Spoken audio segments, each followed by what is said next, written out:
My father's name flashes on my phone screen for the fifth time. I watch it vibrate against my glass desk, the sleek surface a far cry from the scratched oak table where I did homework as a child. Outside my window, Chicago's skyline gleams in the afternoon sun 15, stories up and 800 miles from the rancher home where I learned to make myself small. I hover my finger over ignore again. The leather chair creaks as I shift my weight. The phone falls silent. 3 seconds later, an email notification appears. From Lawrence Reynolds. Subject: Your sister needs you. Last chance. My stomach tightens as I open it, the words blurring together except for the final line. Chloe's wedding is the most important event of her life. Be there or forget about any future support. A voicemail notification pops up next. I press play and set it on speaker. Madeline, it's your father. His voice fills my apartment, commanding as ever. I don't know what game you're playing, but this has gone on long enough. Your sister's wedding is in 2 weeks, and the festivities start this weekend. If you can't put aside whatever grievance you have for Chloe's special time, then you can forget about any future support from this family. Your mother is beside herself with worry. Call me back immediately. A bitter laugh escapes my throat. I cross to the closet and pull out a framed diploma hidden behind winter coats. The gold embossing catches the light. Madeline Ann Reynolds, Bachelor of Science in Data Science, summa cum laude. 3 years collecting dust instead of hanging on my wall because old habits die hard. My phone buzzes with a text from my mother. Please call. Your father is getting impatient. I glance at the calendar on my desk. Chloe's 2-week wedding extravaganza is highlighted in angry red 14 days of ceremonies, parties, and photo shoots for the golden child's perfect day. I tap open my banking app. $138,947.32 in savings. More than enough to never need their support again. They just don't know it yet. A memory surfaces 3rd grade, clutching my report card with 5 perfect as. Mom at the kitchen table, nodding without looking up from her magazine. That's nice, honey. That same night, the living room erupting in cheers for Chloe's participation ribbon from the school play. Did you see how she projected her voice? She was the best one up there. Dad's face glowing with pride while I sat invisible on the stairs. The science fair my sophomore year. The blue ribbon I won for analyzing local water quality. The empty chairs where my parents should have been, they'd gone to Chloe's soccer game instead. She'd scored 1 goal and they talked about it for weeks. Principal Williams handed me my award. Your parents must be so proud. I nodded, the hollow feeling in my chest already familiar. Then senior year, the thick acceptance package from the University of Chicago. My hands trembling as I read the scholarship offer. Chicago? Mom's forehead creased with concern. That's so far away. Chloe might feel inferior if you go there when she's just attending community college. Dad didn't even look up from his newspaper. We've discussed this. You're staying local. End of story. The quiet negotiation that followed. I could live in the dorms at State, just 20 minutes away. For quiet study, I'd argued. They agreed, believing I'd surrendered. 2 weeks later, I boarded a bus to Chicago with everything I owned in 2 suitcases, leaving a carefully crafted paper trail of community college registration and a fake dorm assignment. The calculated risk of my first real independence. Now I stand before my bathroom mirror, no longer the invisible daughter. My reflection shows someone they wouldn't recognize confident, successful, unburdened by the need for their approval. I return to my desk and trace my fingers over my name on the diploma. Madeline Ann Reynolds, product analyst, 6-figure salary, invisible no more. My laptop screen glows as I open the airline website. My fingers move decisively across the keyboard, booking a first-class ticket home. Time they finally see me, I whisper to my reflection in the darkened screen. I pack my designer luggage with precision, tucking the diploma between layers of clothes. A gentle smile spreads across my face as I imagine their expressions when they finally learn who I've become. Have you ever had to hide your success from those who should have celebrated it most?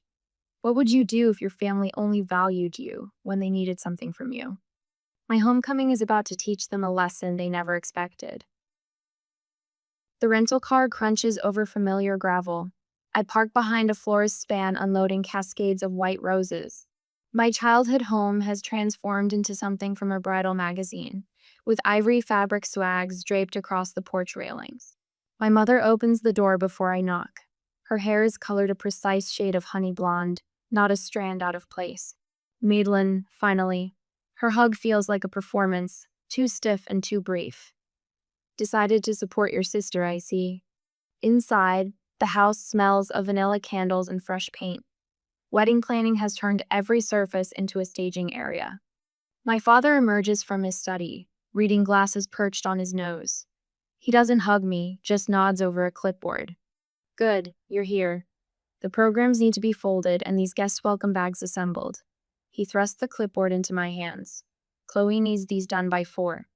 I just walked in the door, Dad. And now you have something useful to do. Chloe appears at the top of the stairs, phone pressed to her ear. No, I specifically said cascading arrangement, not gathered. This is literally ruining everything. She spots me and holds up one finger in the universal sign for wait. Do you understand this is the most important day of my life? When she finally descends, she air kisses near my cheek. Mad, thank God. The caterer's threatening to quit, and Mom is useless with the seating chart. Nice to see you too, Chloe. Elliot's planning this surprise for the reception, and I need to make sure it coordinates with everything else. Elliot? I set down my bag. Her fiancé, my mother supplies. You'll meet him at dinner. He's absolutely wonderful. Such a brilliant investor. Crypto millionaire, Chloe corrects with obvious pride. Elliot Brady arrives at precisely 6:30, carrying an expensive bottle of wine and wearing a smile that doesn't quite reach his eyes. He's taller than I expected, with the kind of clean-cut handsomeness that belongs in commercials for luxury watches. The mysterious sister finally appears. He grips my hand too firmly. Chloe said you were some kind of computer genius hiding away in the big city. Product analyst, I correct. Sounds intense. He winks. I've got some friends developing an AI trading platform, revolutionary stuff. We should talk shop sometime. During dinner, Elliot dominates with tales of crypto investments and exclusive opportunities. My father hangs on every word. So which exchanges do you primarily trade on? I ask, during a rare pause. Elliot's smile freezes momentarily. Oh, a mix. Mostly private platforms, exclusive access through my network. Fascinating. And your company's based where? We're decentralized, he replies smoothly. The beauty of blockchain, right? I've got partners in Singapore, Zurich, Dubai. My father shoots me a warning look. Madeline, not everyone wants to discuss business at dinner. Later, searching for wedding programs in my father's study, I stumble across refinancing paperwork for the house, dated 3 weeks ago. The property I grew up in, which had been nearly paid off, now carries a sizable new mortgage. Voices drift from the adjacent dining room. Lawrence, are you sure about this second mortgage?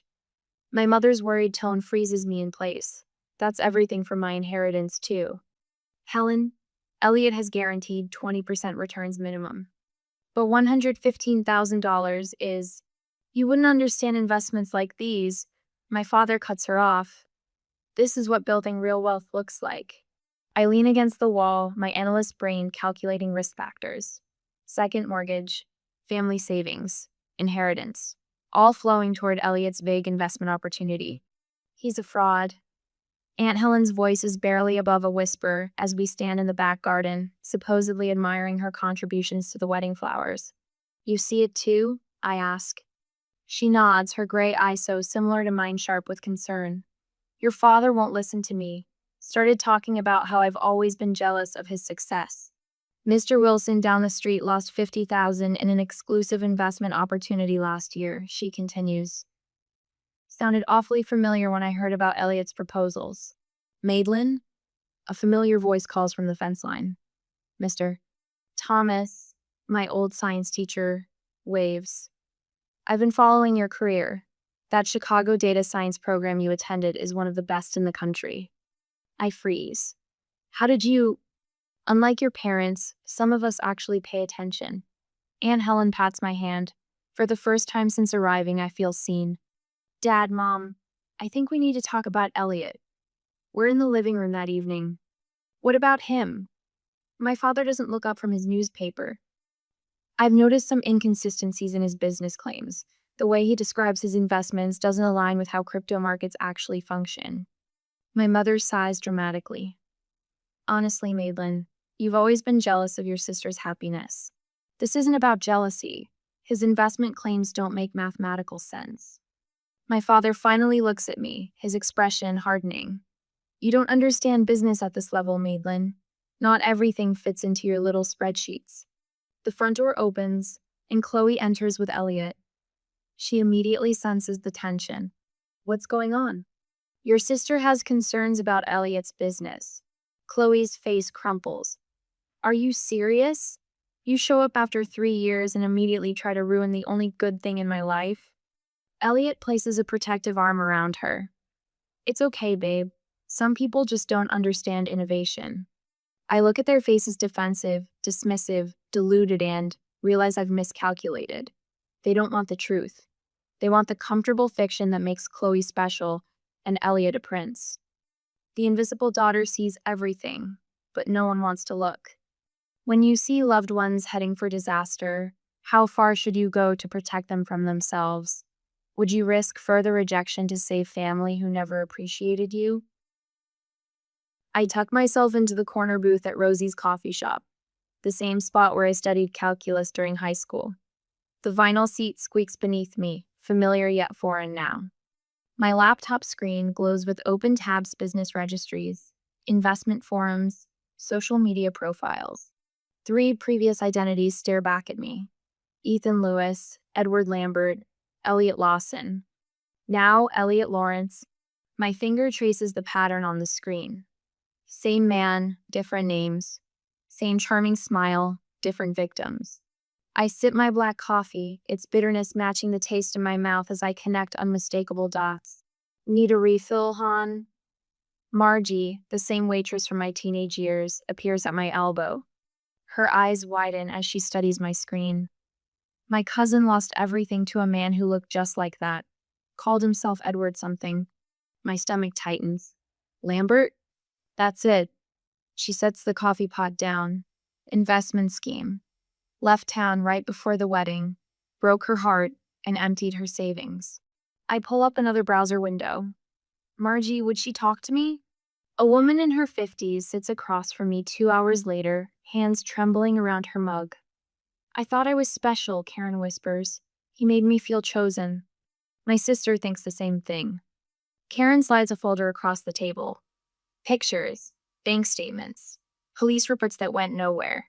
Her jaw tightens. He disappeared 3 days before our wedding, along with $60,000 and my mother's heirloom ring. The photographs confirm what I already know. The account statements show transfers to untraceable offshore accounts. The police reports detail 3 other victims with similar stories in 3 different states. I thank Karen and pack up my evidence. The wedding is 5 days away. The knot in my stomach tightens. Where have you been? Mother's voice cuts through the hallway as I step inside. The flower arrangements need checking, and Chloe's having a meltdown about the place cards. I glance at my watch barely past noon. I was researching something important. More important than your sister's wedding? She thrusts a checklist into my hands. Your father noticed your attitude problem. He says you've barely helped at all. A familiar weight settles on my shoulders. The invisible daughter, now visible only for criticism. I find Chloe in the dining room, surrounded by sample table settings and crumpled tissues. The calligrapher messed up the font. She glares at me through mascara-smudged eyes.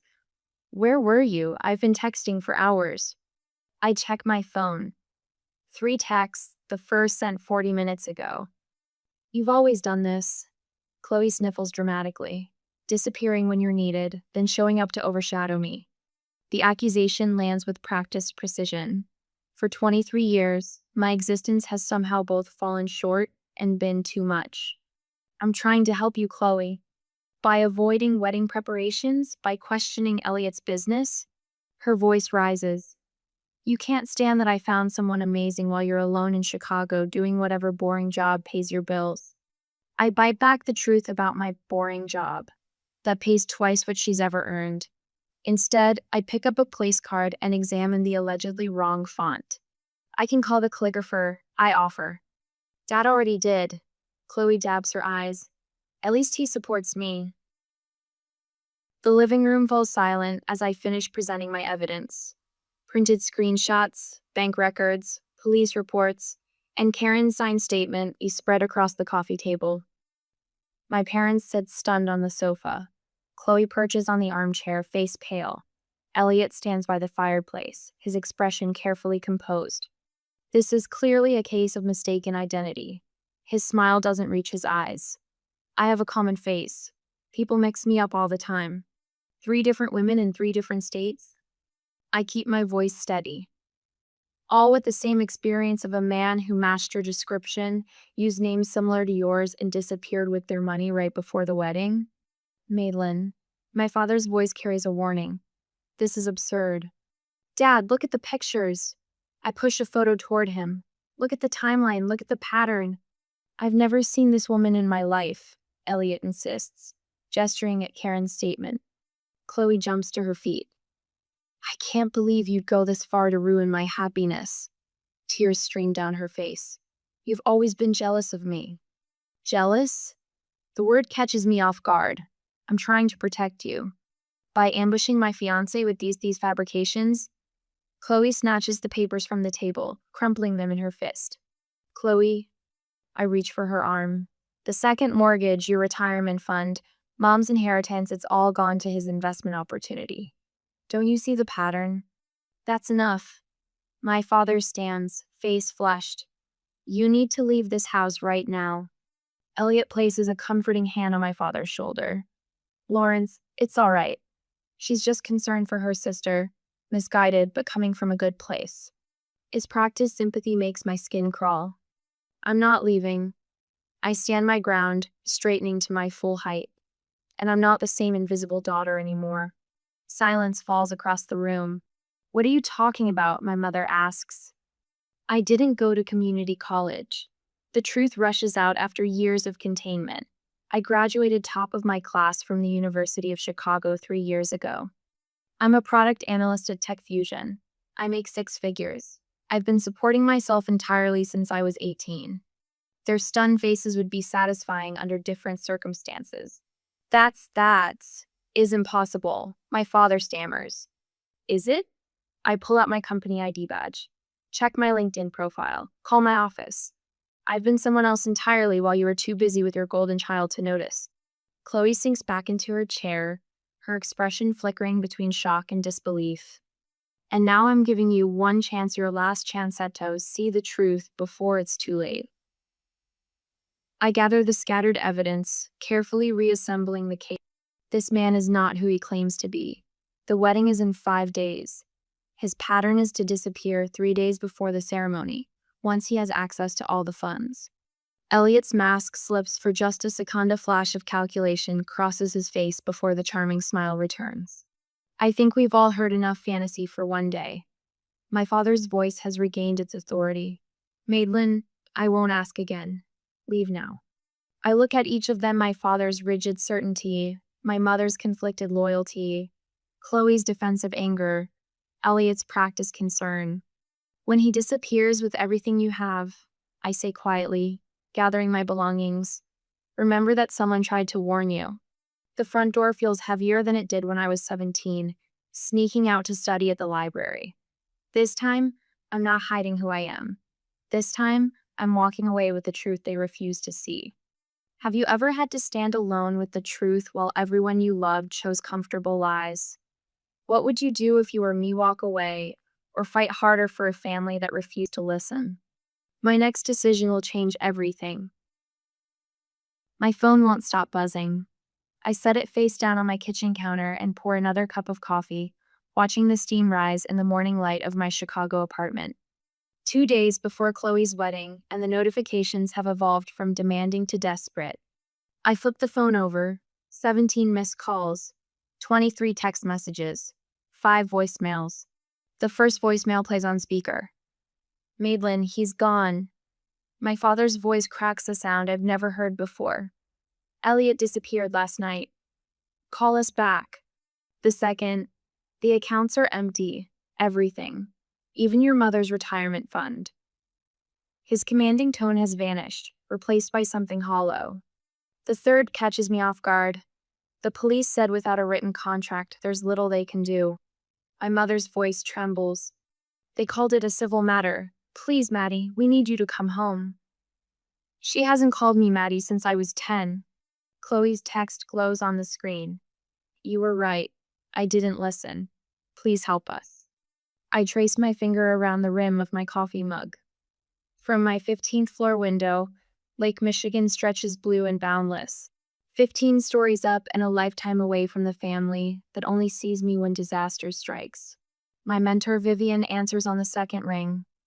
You sound troubled, she says instead of hello.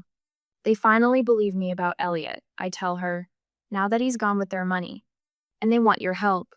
Yes. Vivian's silence holds years of wisdom. She helped me build my career when my own parents couldn't be bothered to attend my graduation. What are you considering? She finally asks. I press my forehead against the cool glass of my window. I haven't decided yet. Boundaries aren't walls, Madeline. They're doors you control.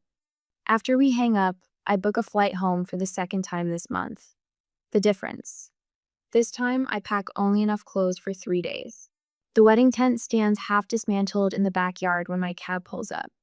White chairs stacked against the fence. The elaborate flower arrangements now wilting still adorn the porch rails. My mother opens the door before I knock. Her makeup-free face aged 5 years in 2 days. You came.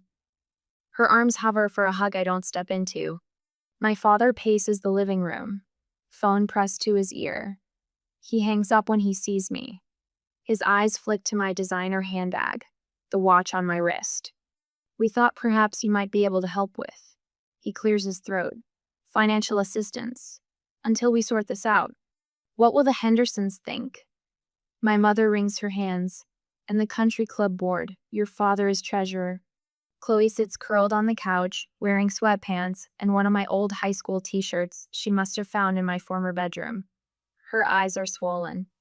If you had been more supportive from the beginning, I might have listened. Her voice lacks its usual edge, but the blame lands familiar nonetheless. You were always so negative about him.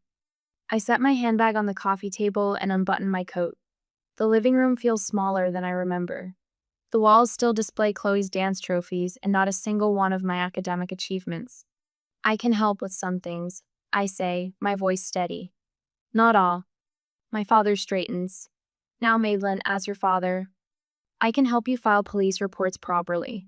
I can contact my colleague who specializes in financial fraud recovery. I can connect you with a lawyer who handles cases like this. I take the points off on my fingers. I cannot replace the money you lost.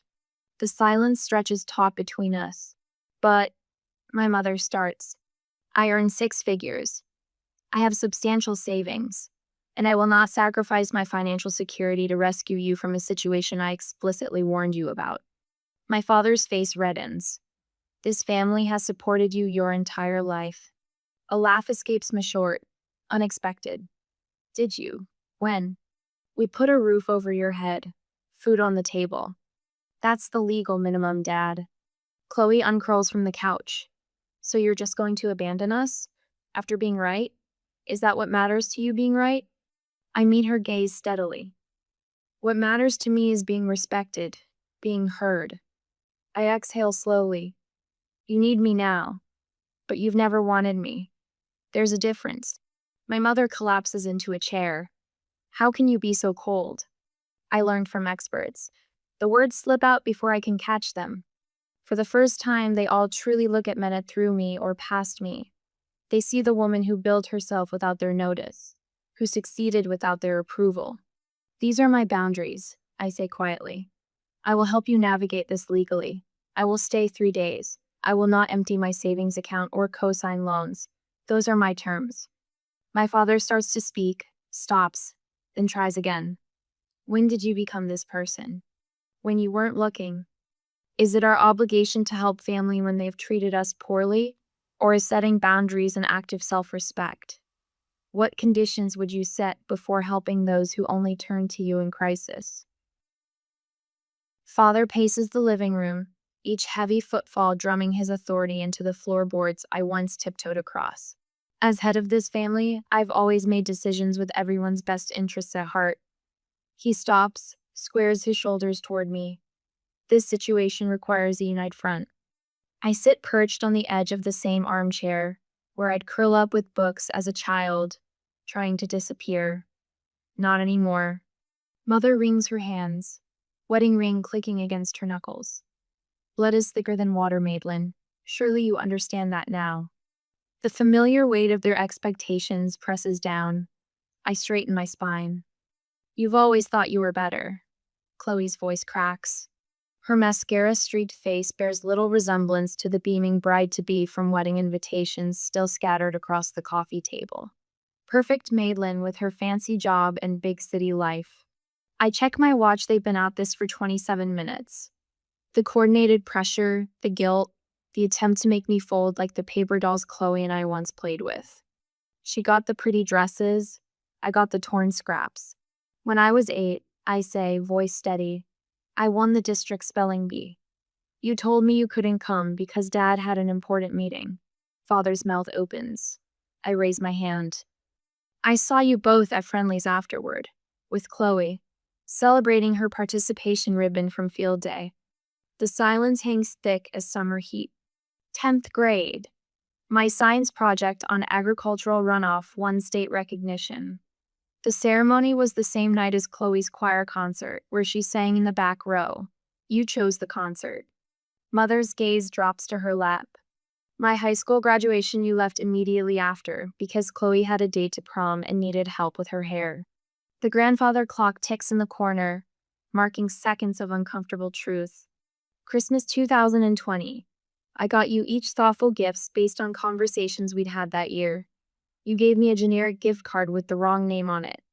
The front door opens with a familiar creak. Aunt Helen stands framed in the doorway, clutching her purse like a shield. I saw it all. Her voice wavers but holds. Every recital you missed, every achievement you downplayed. I watched this child wilt while you fawned over her sister. Father's face flushes crimson. This is family business, Helen. I am family, my aunt says. Someone in this room needs to acknowledge what happened in this house. I rise from the chair, my full height suddenly apparent in this room, where I spent so many years trying to shrink myself. I'll help with the house. My voice fills the space I never claimed before. I'll cover the second mortgage. I'll arrange for the credit card debt to be consolidated. Their faces flash with relief, quickly hidden. But I won't help with your reputation. I won't pretend Chloe wasn't scammed by a man any decent background check would have flagged. I won't lie to the neighbors about where the money went. I meet each of their eyes in turn. I won't attend any community functions where you parade me around as the dutiful daughter who swooped in to save the day. Father's jaw clenches. You don't get to dictate terms in my house. I do when I'm the one with the means to save it. The words taste unfamiliar, powerful, certain. My assistance comes with legal protections for me. The money will be handled through formal channels with documentation. You won't have direct access to any funds. Think of it as a business transaction, not a family bailout. Mother's eyes widen. We're not some charity case, Maylin. No, you're not. Charity doesn't come with requirements. This does. From my briefcase, I withdraw 3 copies of a document my lawyer prepared. The paper makes a crisp sound as I place them on the coffee table. This outlines the terms of my financial assistance. One-time solution, not an ongoing relationship. I'll transfer the funds to pay off the second mortgage directly to the bank. The credit card consolidation will go through a financial advisor I've selected. This is ridiculous. Father blusters, but his eyes track the papers. Second page is an acknowledgement. I tap the document. It states that for years, you consistently favored one child over the other, creating an environment of emotional neglect. Mother gasps. We would never sign such a thing. Then I'll leave, and you can explain to the bank why you can't make next month's payment. The room falls quiet except for Chloe's ragged breathing. Father reaches for his reading glasses with shaking hands. You've become hard. I've become honest. I remain standing. The world didn't break me, neither did you, but I won't pretend anymore. He reads silently, pen hovering above the signature line. His hand trembles. Your mother and I did our best. Your best was deeply unequal. The words emerge without anger, just truth. 10 minutes later, all three signatures mark the page. I text my financial advisor to proceed with the arrangements we discussed. I pull out my phone and make a call. Miss Winters, we're proceeding with Plan A. Yes, the full arrangement. I listen briefly. Thank you. The documentation has been signed. You'll receive copies within the hour. I turn to my family. Rachel Winters is a certified financial advisor who specializes in family debt restructuring. She'll contact you tomorrow to begin the process. Everything will go through her, not me. Father opens his mouth to object. This isn't negotiable, I say. She'll ensure the mortgage gets paid and creditors are handled properly. The money never touches your accounts directly. I gather my things without rush or ceremony. No tearful embraces, no promises to call soon. I hope you find peace with your choices. I straighten my jacket, check that I have everything. Aunt Helen follows me onto the porch. Will you be all right? The afternoon sun warms my face as I look at the street where I once waited for a school bus, dreaming of escape. I already am. I walk to my rental car, back straight, steps measured. The rearview mirror shows the house growing smaller, but I don't look back. Some bridges can't be rebuilt. Some shouldn't be. Sunlight streams through the bay windows of my home office, casting golden rectangles across the maple desk where I've arranged my life in neat, purposeful rows. My Chicago apartment is gone traded for this craftsman bungalow with its solid bones and history. 1 year since I walked away from the Reynolds family drama. The diploma now hangs centered on the wall. Madeline Ann Reynolds, Bachelor of Science in Data Science, summa cum laude. No longer hidden behind winter coats, no longer a secret. My laptop chimes with an incoming video call from Layla, the third student in my mentorship program for first-generation college women. Her face appears, bright with news about a scholarship interview. I used that preparation technique you taught me, she says, tucking her dark hair behind her ear. When they asked why I deserved it more than others, I didn't apologize or minimize. I told them exactly what I'd accomplished with it. And I lean forward. Her smile breaks wide. They called an hour ago. I got it. You earned it, I correct her gently. There's a difference. After the call, I step into my backyard garden. Spring has coaxed the first green shoots from soil I've amended and nurtured through seasons of patience. My fingers brush the tender leaves of tomato seedlings. These will grow strong, unlike the withered roots I left behind. The letter from my therapist, Dr. Chen, sits on the patio table. 1 year of weekly sessions documented in her precise handwriting. Patient demonstrates significant progress in establishing healthy boundaries and recognizing her inherent value, separate from family validation.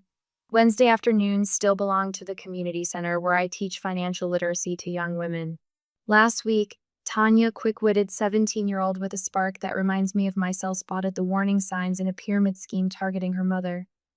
I showed her the numbers don't add up, she told me, pride straightening her spine. My phone buzzes with Aunt Helen's monthly update. I scan the text.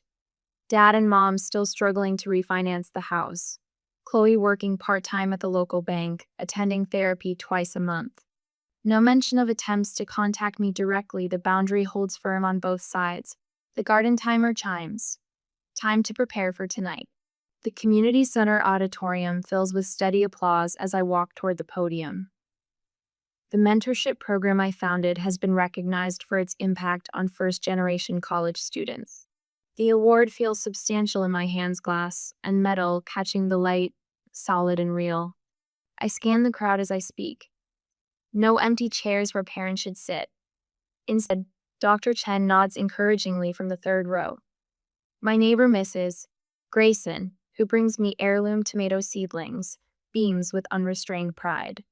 Colleagues from work who value my analytical mind for exactly what it is. Friends who ask how I'm doing and actually wait for the answer. When I started this program, I tell the audience, I thought I was helping others find what I never had. What I discovered instead was that worth doesn't come from external validation. It grows from within, when we truly see ourselves. Back home, I open my laptop to finalize details for the Reynolds Visibility Scholarship for academically accomplished students whose achievements have been overlooked. The essay question reads, describe a time your contributions went unrecognized and how you maintained your sense of value. A notification pops up, a mail from Sasha, my first mentee. You saw me when no one else did. That changed everything. As twilight softens the edges of the day, I water my garden with methodical care. The tomato plants stand alongside peppers, zucchini, and herbs, each one chosen, planted, and tended by hands that know their own strength. The rustle of leaves in the evening breeze sounds like whispered approval. I touch the stem of a rose bush I pruned severely last fall. It's sprouting new growth, stronger than before. Some things grow stronger when cut back, I whisper, a smile tugging at my lips as I survey the life I've built, thriving, rooted, and finally, completely visible.